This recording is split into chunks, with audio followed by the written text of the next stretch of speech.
시편 16편과 17편인데요.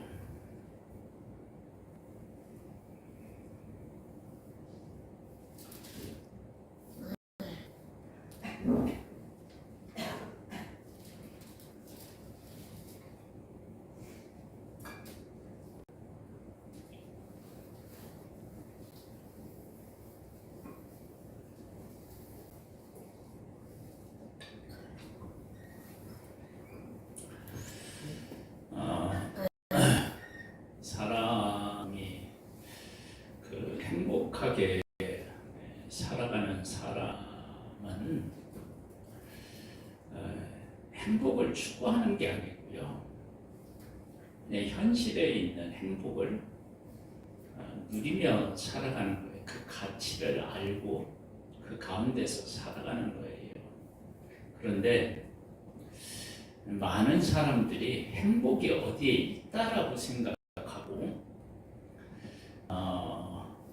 내게 주어진 것에는 내가 행복을 줄 수 없는 것처럼 그것은 나의 희생을 요구하고 나를 힘들게 하는 것으로 이렇게 생각하면 그 사람은 진정한 행복을 사실은 맛보며 살아갈 수가 없습니다.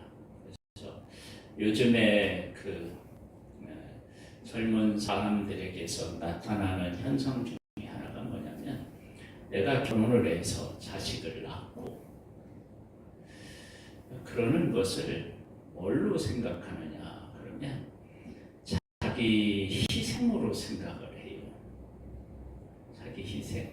그래서 자식을 낳고 기르는 것이 그게 복이라고 하는 생각을 않고 뭐냐면 그것이 나의 청춘을 빼앗는 것, 내가 행복하게 살아가는 것을 방해하는 요소, 이렇게 생각하는 경향이 있어요. 근데 그것이 얼마나 잘못된 생각인지를 본인들이 잘 모르는 거예요. 진짜 행복은요, 원래 있지 않아요. 그냥 우리와 늘 어떻게 하느냐, 함께 있어요. 근데 그 함께 있는데 그 함께 있는 것을 제대로 발견하지 못하면 인생이 참 힘들어져요. 그래서 16편, 17편을 한번 보는데 16편을 보면 이런 말씀이 있어요. 하나님이여 나를 지켜주소서. 내가 주께 피하나이다. 내가 여호와께 아뢰되 주는 나의 주님이시오니 주 밖에는 나의 복이 없다 하였나이다. 다윗의 이게 교훈이다 그러는데요. 다윗이 그 고백하는 고백에 뭐가 담겨져 있느냐면 하나님하고 함께 살아가는 것, 하나님이 뭐라고 생각하냐면 자기의 복이라고 생각하는 거예요. 그런데 다윗이 정말로 하나님과 함께 살아가는 것이 복이라고 생각할 만큼 하나님과 함께해서 그의 삶이 편안했냐? 아니요, 그건 아니에요. 하나님과 함께 있기 때문에 다윗이 겪은 어려움은요, 엄청나요. 골리앗과 싸워서 이겼지만 하나님 앞에 기름 부음 받지 않았으면 골리앗하고 싸웠을까요? 안 싸웠을까요? 안 싸웠죠. 골리앗하고 싸운 것도 하나님하고 함께 했고 하나님 기름 부어서 그런 거고, 사울에게 쫓긴 것도 기름 부음을 받고 하나님과 함께 했기 때문에 그런 거예요. 이런 일을 겪을 때 만일 우리가 믿음의 깊이를 가지 않는다 그러면 그런 일을 겪을 때 원망하거나 불평할 수 있죠. 하나님, 내가 언제 이스라엘 왕이 된다고 했습니까? 하나님이 기름 부어놓고 이렇게 나를 책임져서 지키지도 않고 매일같이 이렇게 쫓겨다니고 생명의 위협을 느끼며 살아야 됩니까? 그렇게 말할 수 있잖아요. 그런데 다윗은 뭐라고 하냐면 주는 나의 주님이시오니 주밖에는 나의 복이 없다는 거예요. 이걸 이제 우리가 이렇게 조금 이렇게 다른 시각으로 한번 생각해 보면 하나님은 온 우주를 만드신 분이셔요. 성경에서는 하나님을 왕 중에 왕이시죠. 만왕의 왕 되시죠. 그분은 못하실 일이 없고 그분은 영광 가운데 계시고 그분은 거룩하신 분이에요. 그분이 그분의 뜻을 이루기 위해서 누군가를 선택했다. 그러면 선택받은 사람은 어떻게 생각해야 돼요? 영광으로 생각해야죠.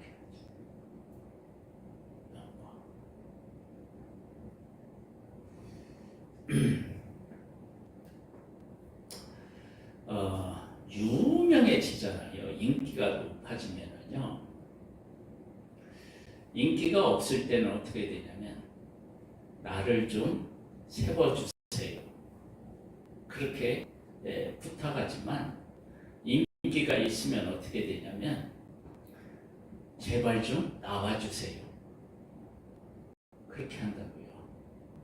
그러니까 하나님이 어떤 하나님이신지를 알면 그리고 그 하나님이 하시고자 하는 일을 깨달아 안다 그러면 하나님 앞에 부름받아 쓰임받는 것이 이게 얼마나 큰 기쁨이고 감사하고 영광인지 몰라요. 그러니까 다윗은 그것에 대한 인식이 있었다는 거예요. 보세요. 믿음이 없으면 어떻게 하나님이 하시는 일이 가능하는지요? 하나님의 백성 애굽에서 종살이 하고 있어요. 종살이. 모세와 아론을 보냈어요. 하나님께서 그들을 구원해 주시기 위해서 그들을 보냈는데 그들이 간 것 때문에 하나님의 백성이 어떻게 됐어요? 더 힘들어졌죠. 그렇죠? 그 힘들어지는 순간 어떤 일이 있어요? 원망하고 불평하고 아니 우리 그냥 여기서 애굽 사람 선비가 산다니까 왜 와서 우리 더 고생시키냐 이렇게 얘기해요. 만일 그러한 마음으로 다윗이 살았다 그럼 다윗은 어떻게 할까요? 인생이 너무 고달프고 힘든 거예요.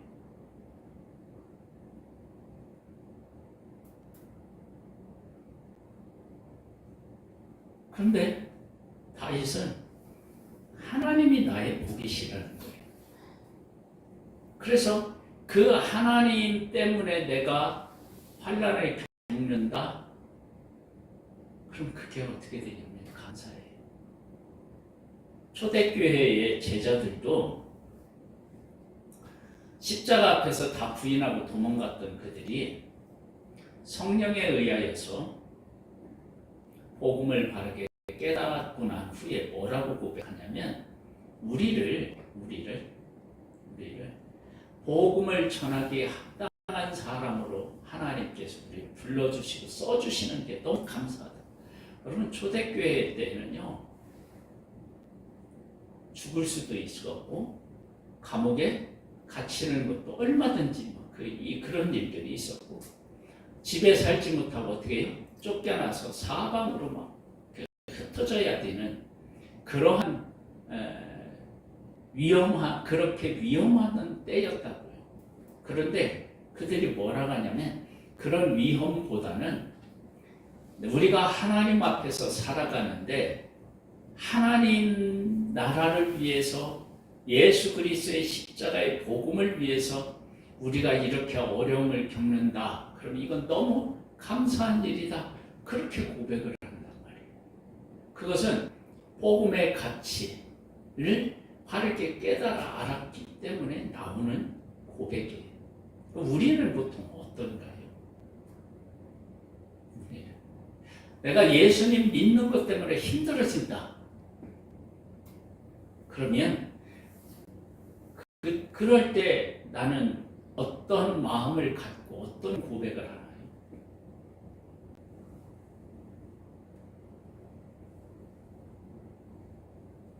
그런 거 생각해보면 하나님이라고 하는 분이 어떤 분이시고 하나님이 하시는 일이 어떤 일인지에 대한 것들, 그리고 나라가 하는 부족한 존재가 그 하나님, 영광스러운 하나님의 일에 쓰임받고 있다라고 하는 것에 대한 그 영광과 가치를 제대로 모르니까 하나님을 믿고 하나님을 섬기는 것 때문에 어려움을 겪는다?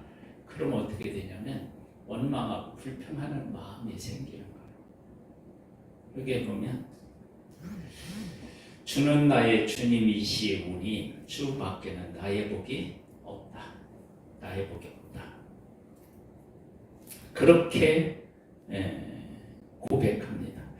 그러면서 땅에 있는 성도들은 존귀한 자들이니 나의 모든 즐거움이 그들에게 있도다.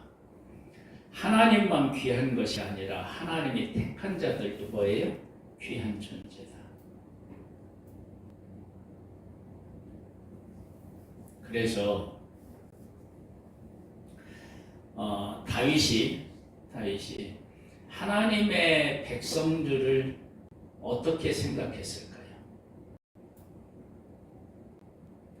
하나님은 주밖에 나의 복이 없다. 그런 고백을 했다. 근데 그가 다스리는 백성들은 어떻게 생각해요? 존귀한 자들인 거예요.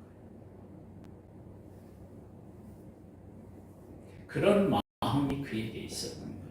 그러면서 뭐라고 얘기하냐면 다른 신에게 예물을 드리는 자는 괴로움이 더할 것이라. 나는 그들이 드리는 피의 존재를 드리지 아니하며 내 입술로 그 이름도 부르지 아니하리로다. 이 얘기는 무슨 얘기냐 그러면요, 주밖에 나의 복이 없다 그랬잖아요. 그 고백이 어떤 형태로 나타나느냐 그러면 주밖에 나의 복이 없다고 했기 때문에 하나님이 부른 성도들은 존귀한 자들이라고 고백하면서 다른 신에게 예물 드리는 자는 괴로움을 더할 것이다. 그건 내가 나에게 복을 주는 것이 아니라 괴로움을 주는 것이다. 그래서 나는 그 이름을 어떻게 해요? 그 입술로 그 이름도 부르지 아니하겠다. 이 얘기는 하나님만이 진정한 하나님이시라고 하는 사실, 여호와만이 진정한 하나님이시라고 하는 사실을 확고하게 가지고 있다는 거예요. 이스라엘 하나님의 백성이 갈멜산에서 바알 선지자, 아세라 선지자 850대 1로 엘리야가 싸우잖아요. 영적 싸움을 하는데 그때 백성들에게 뭐라고 하냐면 바알과 아세라가 하나님이면 그를 따르고 여호와가 하나님이면 그를 따르라 그랬더니 백성들이 뭐예요? 머뭇머뭇했대요. 어디가 진짜인지 정해지지가 않아서 뭘 선택할지를 모르는 거예요. 그런데 지금 이 다윗을 보면 어떻게 되냐?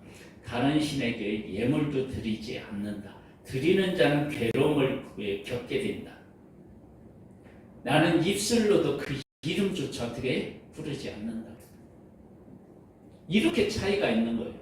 하나님의 백성 한 무리는 하나님이냐 바알이냐 그걸 선택하지도 못하고 머뭇머뭇하고 있는데 다윗은 어떻게 되느냐? 다른 신의 예물을 주면 그건 괴로운 일이다. 그건 나는 그 이름조차도 안 부르겠다. 그렇게 나오는 거. 이 이야기는 하나님이 하나님밖에 주밖에 나의 복이 없다라고 하는 것들을 확실하게 지금 어떻게 해요? 고백하고 있는 거예요. 그래서 예수님을 믿다가도요, 어떤 사람들은 응답 안 해주신다고 어디 가요? 절집에 가서 어떻게 되느냐 묻는다는 거예요. 그래서 절집에 손님 중에서 기독교인이 상당수가 포함되어 있대요. 그건 뭐냐면 하나님이 어떤 하나님이신지에 대한 인식이 없는 거예요. 그러면서 결정적인 고백을 이렇게 해요. 여호와는 나의 산업과 나의 잔의 소득이시니 나의 분깃을 지키시나이다.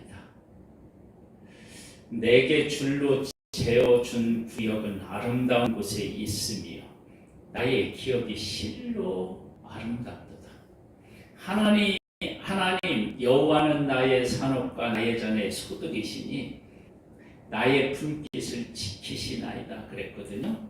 그러면 여기서 나의 산업과 나의 잔의 소득이라고 얘기를 할 때 이것이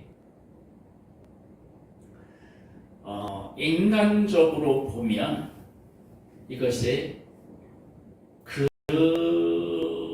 그런 것이다라고 말하기가 어려운 것들이 있어요.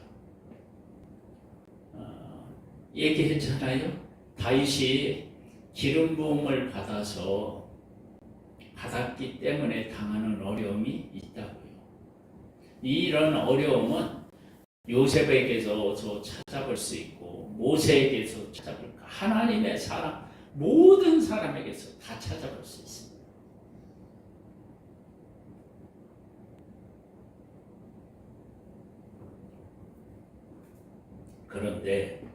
그런데 뭐라고 얘기하냐면 내게 줄로 재어준 구역은 아름다운 곳에 있으며 나의 사람이 실로 아름답도다.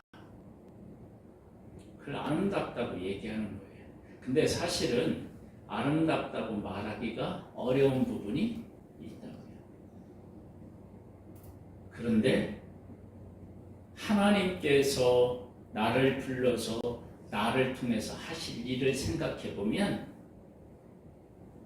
내가 이렇게 부름을 받아서 하나님의 일을 한다는 것 자체가 정말 영광이고 감사하다라고 하는 생각을 하는 거예요. 그러면서 이렇게 얘기하네요. 나를 훈계하신 여호와를 송축할지어라. 밤마다 내 양심이 나를 교훈하도다. 하나님하고 얼마나 가까이 지내면 하나님이 밤마다 어떻게 해요? 교훈한대요. 응? 우리는 밤마다 교훈을 받나요? 우리는 어쩌다 한번 어떻게 교훈 받을지 모르겠네. 하나님 앞에 매일같이 교훈을 받으면 그게 복인가요? 아닌가요?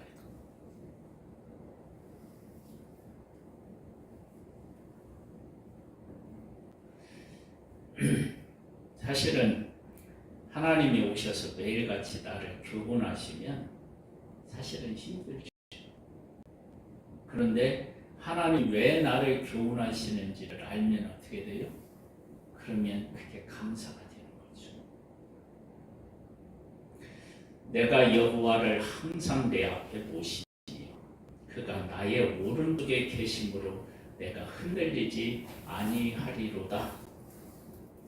이러므로 나의 마음이 기쁘고 나의 영도 즐거워하며 내 육체가 어떻게 한다고요?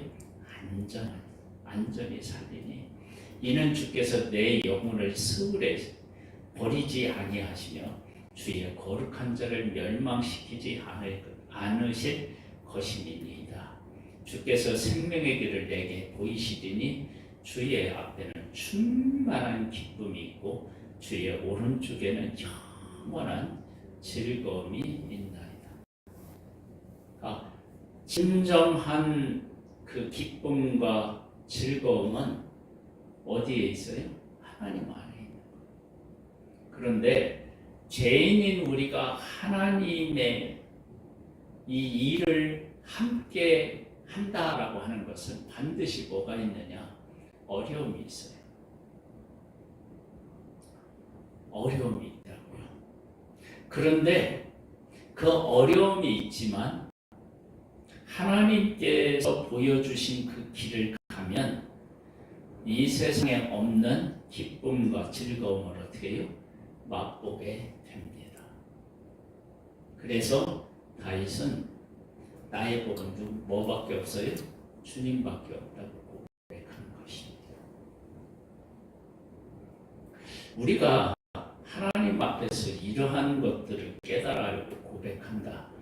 그러면 나는 정말로 행복한 사람인 거예요. 이거보다 더 행복한 사람, 복된 사람은 없는 거예요. 근데 우리는 보통 하나님의 일을 하다가 어려움을 겪으면 이런 마음이 대부분 들어요. 아니 하나님, 내가 하나님의 일을 하라고 해서 순종했는데 이런 어려움을 겪게 할 수 있습니까? 이렇게 나와요.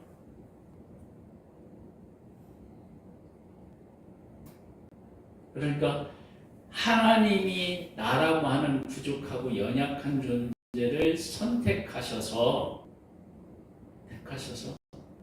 하나님의 뜻을 이루어 가는 이 일에 쓰고 계시다는 그 영광스러움에 대해서 제대로 알지를 못한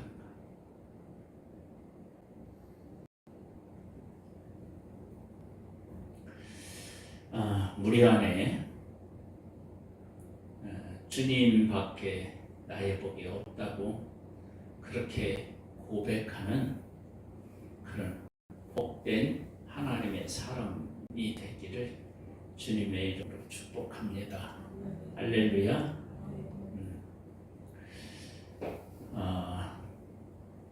17편에는요.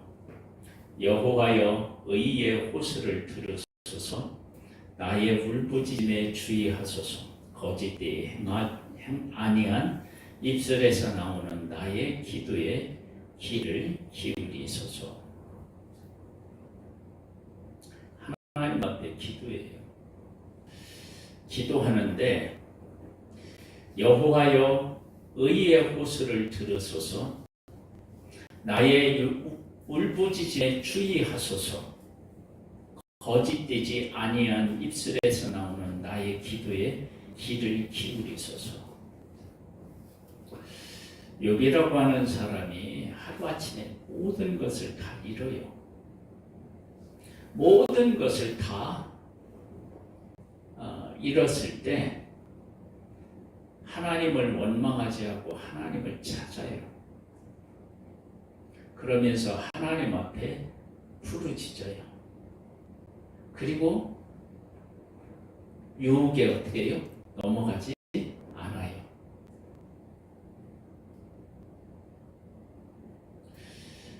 그렇게 욥이 하나님 안에서 믿음을 지키다가 하나님을 만나고 하나님 앞에 복을 받고 회개하고 복을 받는 일이 생기는데요. 그것이 곧 15절에 나오는 것과 같아요. 나는 의로운 중에 주의 얼굴을 배우리니 깰 때에 주의 형상으로 만족하리이다. 뭐라고 얘기하냐면 의로운 중에 주를 뵙고 싶대요.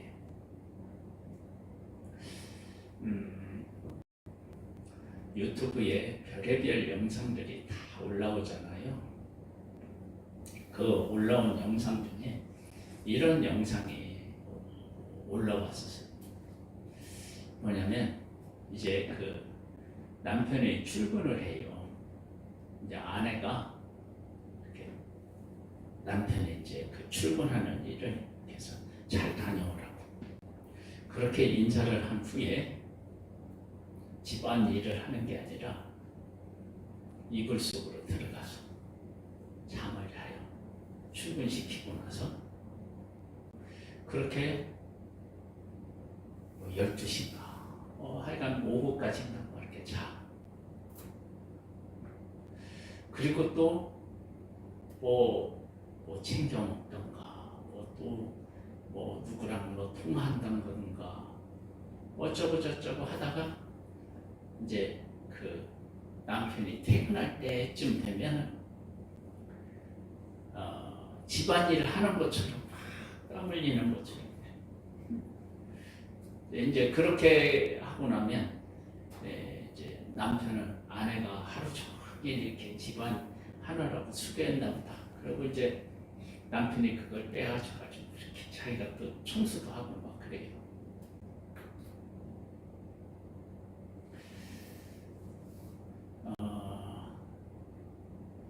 정말로 내가 남편을 사랑하고 함께 살아가는 것이 좋으면 그렇게 할까요?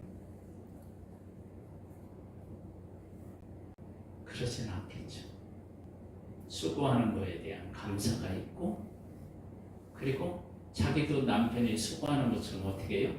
가정을 잘 가꾸고 집도 잘 가꾸고, 그리고 수고하고 오는 남편에게 맛있는 음식을 해서 기다리고 이렇게 하겠죠.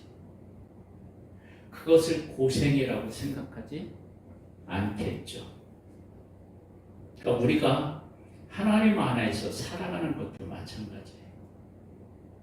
하나님의 일을 하는 것처럼이 아니라 하나님을 사랑하면 하나님의 일이 어떻게 해요? 좋아야 돼요. 그것을 하고 있는 것에 대한 감사가 있어야 돼요. 그것이 우리의 삶이어야 된다. 그런데 우리는 그러한 것에 대한 가치를 잘 모르니까 하나님의 일을 하다가 어려움을 겪으면 바로 뭐가 나오느냐? 원망하고 불평하고 그런 일들이 나오는 거예요. 근데 다윗은 뭐라고 했냐면 나의 복은 주님밖에 없대요. 그리고 내가 의로운 중에 주님을 만나고 싶대요. 그러한 신앙 고백으로 우리의 삶이 복되기를 주님의 이름으로 축복합니다. 찬양을 드리겠습니다. 453장입니다. 예수도 알기 원하네 크고도 넓은 은혜와 배속해 주신 사랑을 간절히 알기